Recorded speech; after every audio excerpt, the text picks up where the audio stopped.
Shadows and whispers are pattered against the windows of Penelope Frost's modest office, creating a soothing backdrop to the otherwise silent room.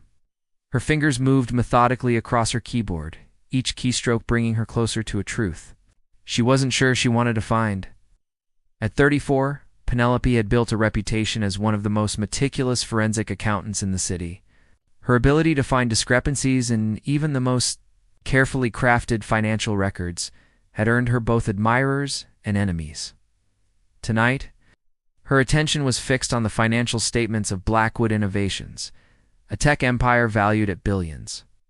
Its founder, Vincent Blackwood, was a darling of the business, world charismatic, brilliant, and ruthless. But something in his personal accounts didn't add up, and Penelope had spent the last 3 nights trying to understand why. She rubbed her tired eyes and leaned back in her chair. The clock on her wall showed 11:42 p.m. Outside, the city lights glimmered through the rain, creating hazy constellations against the dark sky. "What are you hiding, Mr. Blackwood?" she whispered, scrolling through transaction after transaction. Her phone buzzed, breaking her concentration. The caller ID showed Thomas Harrington, her old friend, and the family lawyer for the Reed children. "Tom, it's nearly midnight. It's better be important," she answered, her voice betraying her exhaustion. "Penn, he's making his move, Thomas," said, his voice tight with urgency. "Blackwood filed for emergency custody of the kids this afternoon. The hearing is set for next week." Penelope's stomach dropped. "That's too soon. I'm still piecing things together. I need more time." "Time is something the Reed children don't have," Thomas replied. "Olivia is devastated. Blackwood's legal team is painting her as an unstable guardian, claiming she's emotionally unfit to raise her sister's children." Penelope thought of Olivia, read a kindergarten teacher who had taken in her niece and nephew after her sister. Charlotte's fatal car accident 6 months ago. Charlotte had been Vincent Blackwood's half-sister, though they had never been close. His sudden interest in gaining custody of 8-year-old Emma and 6-year-old Liam had raised red flags for everyone who knew the family. What's his angle? Tom, why would a man who's never shown interest in family suddenly want custody of 2 grieving children? "That's what we need you to find out," Thomas said. "The judge will favor him. He's got wealth, resources, a mansion in the hills. Paper, he can provide opportunities Olivia never could. But something else is driving this," Penelope murmured, returning her gaze to the screen, where Blackwood's financial records glowed in the dim light. "Exactly. Charlotte changed her will 2 weeks before the accident. She left everything to the children in a trust, with Olivia as guardian. Nothing unusual there, but she knew something," Penelope finished. "Something about her half-brother that made her ensure he'd never get near her children." "I think so," Thomas agreed. "Can you come to Olivia's tomorrow? The children?" "We'll be at school. We need to talk strategy." After hanging up, Penelope returned to the financial statements with renewed determination. Around 1 a.m., she found a pattern of offshore transfers, shell companies, and buried transactions that someone had gone to great lengths to conceal. "Got you," she whispered, printing the documents and locking them in her safe. As she finally prepared to leave, a reflection in her window caught her eye. Headlights slowing down outside her building. Penelope froze. The car idled for a moment before continuing down the street. She gathered her coat with trembling hands. Vincent Blackwood was a man accustomed to getting what he wanted, and she had just discovered he was hiding something potentially devastating, something worth killing for. And now she stood between him and 2 children who might unknowingly hold the key to his undoing. The game had begun. Paper trails, the morning light filtered through the blinds of Olivia Reed's modest suburban home as Penelope spread her documents across the kitchen table. Coffee cups steamed beside stacks of financial records, and the air hung heavy with tension. "These transactions don't make sense," Penelope explained, pointing to highlighted figures. "Blackwood's been moving millions through a network of shell companies in the Cayman Islands. The pattern started 3 years ago, but intensified in the months before Charlotte's accident." Olivia tucked a strand of auburn hair behind her ear, her eyes red-rimmed from sleepless nights. At 31, she'd never expected to become a mother. Overnight, much less find herself fighting one of the most powerful men in the country. Charlotte mentioned something was wrong at work, Olivia said softly. As she was doing accounting for one of Blackwood's subsidiaries, said she found discrepancies. That worried her. Thomas Harrington frowned, adjusting his glasses. Did she elaborate? No, Olivia sighed. She was careful. Said it was safer if I didn't know the details. The doorbell rang, startling them all. Olivia peered through the peephole and relaxed, opening the door to a man with salt and pepper hair, and a weathered face that spoke of decades seeing the worst humanity had to offer. Julie and Penelope greeted him with visible relief. Thank you for coming. Julian Mercer nodded, setting down a worn leather briefcase. At 62, the retired detective had been Penelope's mentor when she first began working with the Financial Crimes Division. His reputation for integrity was matched only by his tenacity. When you mentioned Vincent Blackwood, I knew I needed to be here, Julian said, accepting the coffee Olivia offered.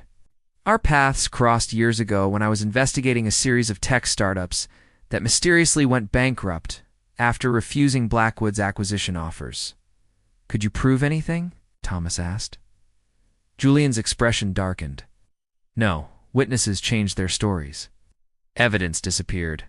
My captain pulled me off the case after Blackwood had lunch with the mayor. Penelope spread out new documents, property records, corporate filings, news clippings. I've been connecting dots all night. Blackwood's companies have been acquiring land around abandoned mining operations in Nevada. Meanwhile, he's been lobbying against EPA regulations on groundwater testing. Julian studied the maps with narrowed eyes. Those are all near the old Silverline mine. It was shut down in the 80s due to contamination concerns. Charlotte's research notes mentioned Silverline, Olivia said suddenly, rushing to retrieve a box from the hall closet. She returned with a leather-bound journal, which coded everything, but she mentioned Silverline repeatedly. As they pored over Charlotte's cryptic notes, a pattern emerged. Charlotte had discovered that Blackwood was using his clean energy company as a front to dispose of toxic waste from his manufacturing plants. The Silverline property wasn't an investment, it was a dumping ground.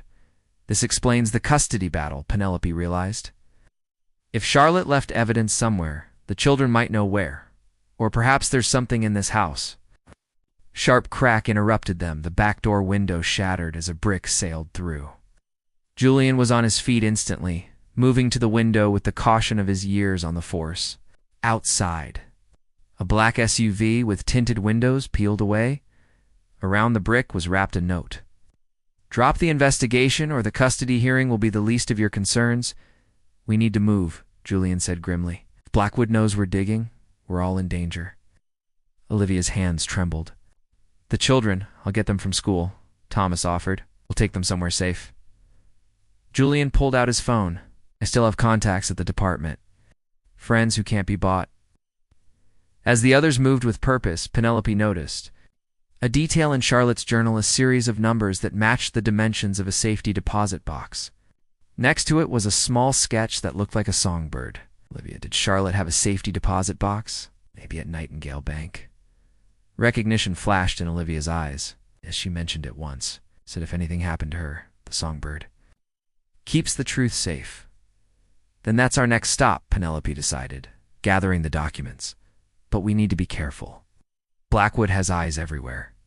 As they prepared to leave, Penelope's phone chimed with an email alert. It was from an anonymous sender containing only a video file.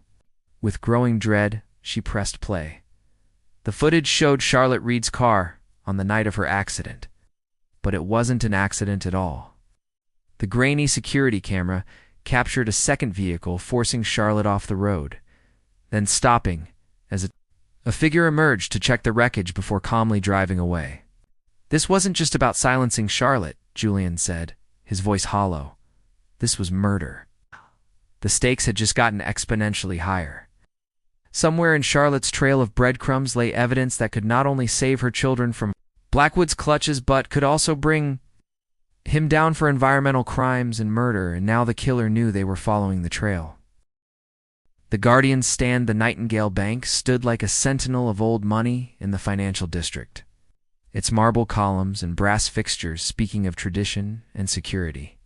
Penelope and Olivia approached the counter with measured steps, aware of the weight of their mission. "I'd like to access my sister's safety deposit box," Olivia explained to the teller, presenting Charlotte's death certificate, the box number, and her own identification. "I'm the executor of her estate," while the bank manager verified the documentation. Penelope scanned the lobby. A man in a charcoal suit reading a newspaper, a woman typing on her phone. No one paying them particular attention. But Penelope had learned that danger rarely announced itself. Julian had stationed himself across the street, watching for any suspicious vehicles, while Thomas had taken Emma and Liam to his sister's farm. Outside the city, "Everything seems to be in order, Ms. Reed," the manager finally said. "Please follow me." In the vault, Olivia's hands trembled as she inserted the key. Inside the box lay a USB drive, a small red notebook, and several photographs. Charlotte, with her children, smiling in happier times. Beneath these was a sealed envelope with "For Olivia, open only if necessary," written in Charlotte's elegant script. Back at Julian's cabin in the mountains of retreat, he'd deemed secure enough for their temporary headquarters, they gathered around the laptop as Penelope inserted the USB drive. "It's encrypted," she said, frowning at the prompt. "We need a password." Olivia opened the sealed letter, her eyes moving across her sister's final words. "She says the password is Emma's favorite constellation and Liam's favorite dinosaur, followed by the day we climbed Mount Ridgeback." "Do you know what those are?" Julian asked. Olivia smiled sadly. "Of course. Emma loves Cassiopeia. Liam is obsessed with Triceratops. And we climbed that mountain on July 16th, the summer before the kids were born." The password worked. Files populated the screen: financial records, emails, voice recordings. Charlotte had been methodical in building her case against her half-brother. She recorded a conversation, Penelope said, clicking on an audio file. "Vincent." Blackwood's voice filled the cabin. "The EPA won't find anything if we're careful. The Silverline property is perfect remote, already contaminated. No one will notice additional toxins." Another voice responded, "But the local cancer rates are not our concern," Blackwood cut in. "This saves us $50 million annually in proper disposal costs. That's the only number that matters." Julian's expression hardened. "This is damning, but it's still not enough to connect him to Charlotte's murder." "There's more," Penelope said. Opening another folder, financial records showing Blackwood paid $2 million to someone named Gregory Weller 3 days after Charlotte's death. "Weller," Julian repeated, pulling out his phone. "Yeah, I know that name. He was military, then private security, rumored to handle problems for wealthy clients." While Julian made calls to former colleagues, Olivia opened Charlotte's notebook. "These are addresses," she said. "One is marked primary dumping site. Another says evidence storage. We need to get to those locations." Penelope decided. A text from Thomas interrupted them. Blackwood's lawyers filed emergency motion. Hearing moved up to tomorrow at 9. "Am Judge Ellison presiding?" Julian frowned. "Gosh, he's got a reputation for favoring wealthy plaintiffs." "Then we need to move faster," Olivia said with newfound determination. "I won't let him take Charlotte's children." As evening fell, they formulated their plan. Julian would take his former partner, Detective Sandra Washington, to the dumping site. Penelope would work on tracing the payment to Weller, and Olivia would prepare for the hearing, armed with what they'd discovered. None of them saw the drone hovering outside the cabin window, its camera capturing their every move. The courtroom was imposing, all dark wood and solemn portraits. Olivia sat straight-backed beside Thomas, her simple blue dress a stark contrast to the expensive suits of Blackwood's legal team. Vincent Blackwood himself sat across the aisle, his silver hair perfectly styled, his expression one of practiced concern. When he caught Olivia looking, he offered a smile that never reached his eyes. Judge Ellison entered, and proceedings began. Blackwood's attorney painted a picture of a grieving brother wanting only the best for his niece and nephew. Private schools, trust funds, opportunities beyond what a kindergarten teacher could provide. "Ms. Reed may have good intentions," the lawyer concluded, "but Mr. Blackwood can offer these children the life their mother would have wanted for them." When Thomas rose to respond, Olivia passed him a note. He frowned slightly but nodded. Your Honor, before we continue, Ms. Reed would like to address the court directly. Judge Ellison raised an eyebrow, but gestured for Olivia to proceed. She approached the bench, clutching Charlotte's notebook. Your Honor, my sister was murdered because she discovered that Vincent Blackwood was illegally dumping toxic waste that has caused a cancer cluster affecting dozens of children. Her voice, though quiet, carried through the hushed courtroom. She left evidence which I've brought today. Evidence that proves not only his environmental crimes, but also his connection to her killing. Blackwood half rose from his seat, his facade cracking. This is preposterous. The courtroom doors burst open. Julian entered with Detective Washington and 3 uniformed officers. Vincent Blackwood Washington announced, "You're under arrest for conspiracy to commit murder, environmental violations, and witness tampering." As Blackwood was handcuffed, his phone rang. Couldn't answer, but Olivia knew who it was, Penelope, calling to tell them that she'd found Gregory Weller and convinced him to turn state's evidence against his former employer. In the chaos that followed, Olivia caught Blackwood's gaze. The first time she saw fear in the eyes of the man who had destroyed so many lives. Charlotte always said the truth would come to light, she told him quietly. She was right. The judge's gavel came down, calling for order, but it was already clear the guardian had made her stand, and the tide had turned.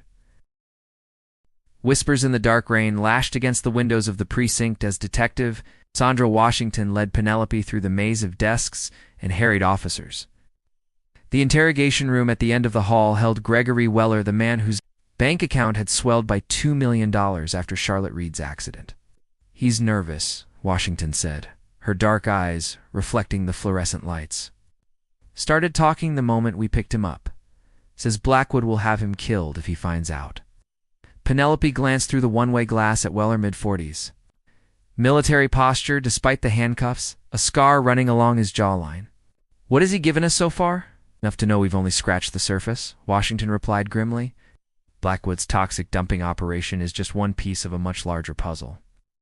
Weller claims there's a thumb drive with everything what Blackwood calls his insurance policy against partners who might turn on him. Julian joined them, shaking rain from his coat. Blackwood's lawyers are already circling. They posted his bail, $5 million, posted like it was pocket change. He'll run, Penelope said. Not yet, Julian countered. Not without his insurance. And not without trying one more time for those kids. Why is he so fixated on Emma and Liam? Washington asked. Penelope's mind raced through possibilities. Charlotte must have hidden something else, something the children know about, perhaps without even realizing it. Interrogation room, Weller's head snapped up as they entered. You need to protect me, he said without preamble. Blackwood has people everywhere.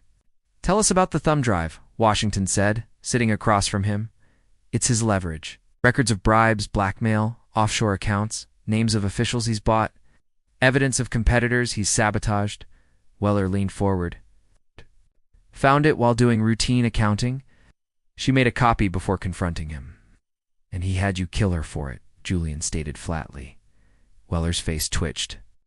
I was supposed to scare her, make it look like a robbery gone wrong, get the drive, but she recognized me, tried to run. The crash wasn't supposed to kill her. Penelope felt cold fury rising within her, but it did. And then you took the copy she made. That's just it, Weller said, his eyes darting between them. I never found it.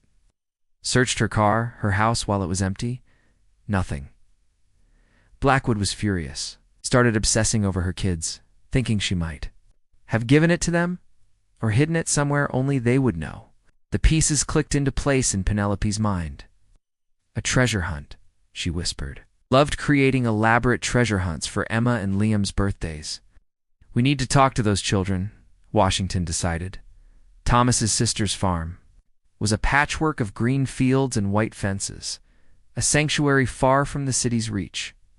Emma sat on the porch swing, her small face solemn as she watched Penelope approach. At 8 years old, she had her mother's analytical eyes and quiet determination. You're the lady who's helping Aunt Olivia, she said. Neither a question nor an accusation. Penelope sat beside her, keeping a respectful distance. I am. Your mom was very brave, Emma. She discovered something important, something dangerous. We think she might have left clues for you and Liam. Like our birthday treasure hunts, Emma said softly. Exactly like that. Emma steadied her hands. Mom gave me a new book the week before she died. Said it was special, that I should keep it safe and remember the story. What book was it? The Nightingale's Secret. It's about a bird who hides a golden key to protect it from foxes. Penelope's pulse quickened. May I see it? Emma led her to a small bedroom where Liam was building an elaborate fort of blankets and pillows. At 6, he had the same auburn hair as his mother and aunt, but his eyes were all curiosity. Psst, we're looking. For your special book, Emma told him. The one Mom gave you? With the bird, Liam crawled from his fort. It's for safekeeping. He pulled a worn volume from beneath his mattress. The book was beautifully illustrated, telling the story of a nightingale who outwitted predators by hiding a golden key in a series of clever locations. On the inside cover, Charlotte had written, Remember, little ones. Sometimes the most precious things are hidden in plain sight. Look where the heart is always full. Do you know what she meant? Penelope asked gently. Emma and Liam exchanged glances, a silent communication that only siblings share. The treasure chest, they said in unison, in the farmhouse attic. Dust motes danced in the sunbeams as Emma pulled out an old wooden chest. Mom made this with us last summer, said it was, where we'd keep our heart treasures. Inside were children's treasures, seashells, colored stones, dried flowers. But the bottom felt shallow compared to the chest's exterior depth. There's a false bottom, Penelope realized. With careful fingers, Emma pressed a nearly invisible seam. The bottom panel popped up, revealing a sealed plastic bag containing a thumb drive and a letter. She said if anything happened to her, we should give this to someone we trust when they asked about the nightingale, Emma explained. Are you someone we can trust? The weight of the child's question humbled Penelope. Promise you, Emma, I'm going to help make sure your mom's bravery wasn't for nothing? As they descended from the attic, Penelope's phone rang. Julian, his voice tight with urgency. Blackwood's gone. Slipped his security detail, and his private jet filed a flight plan. To a non-extradition country? He knows we're close, Penelope said. Have you heard from Olivia? A pause. That's why I'm calling. She's not answering. Thomas went to check her house and found signs of a struggle. Ice formed in Penelope's veins. He has her. There's more. Julian continued. Washington found another property linked to Blackwood through shell companies. An old hunting lodge in the mountains. That's where he'd take her, Penelope said with certainty. Somewhere isolated where no one would hear. ... She looked at Emma and Liam, their faces concerned but unaware of the new danger. We need to keep the children secure and get to that lodge. Now. As she ended the call, Emma tugged at her sleeve. Is Aunt Olivia in trouble? Penelope knelt to eye level with the child. Yes. But we're going to help her. Your mom was incredibly brave, and so is your aunt. And now we need to be brave too. In the gathering dusk, as Thomas's sister arrived to stay with the children, Penelope clutched the thumb drive that might bring down an empire.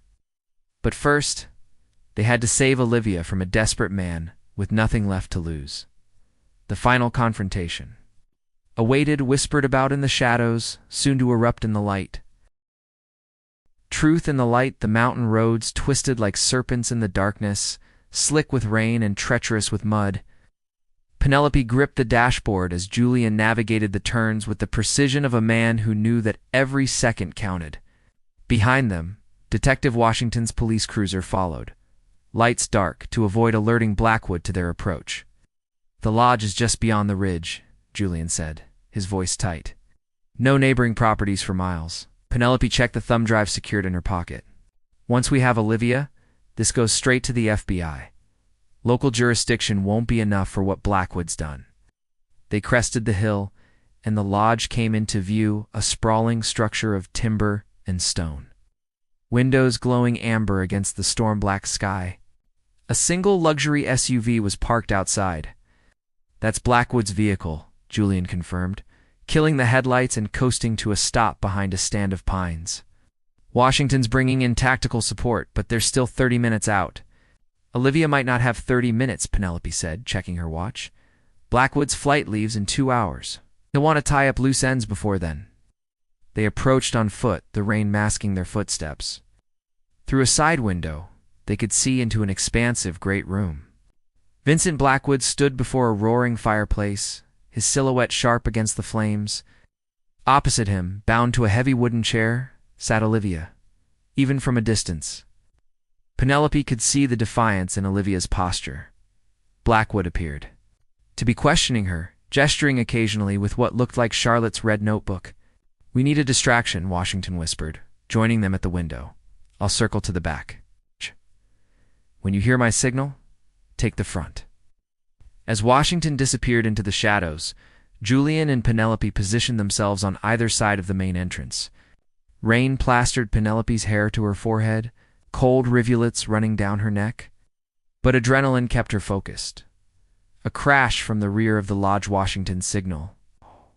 Julian nodded once, then kicked in the front door with surprising strength for his age. "Police, don't move," he shouted, his former detective's authority ringing through the space. Blackwood spun, his composure fracturing at the sight of them. In one fluid motion, he grabbed a poker from the fireplace and yanked Olivia to her feet, pressing the metal shaft against her throat. "I should have known Charlotte's little crusade wouldn't die with her," he snarled, backing toward a side door.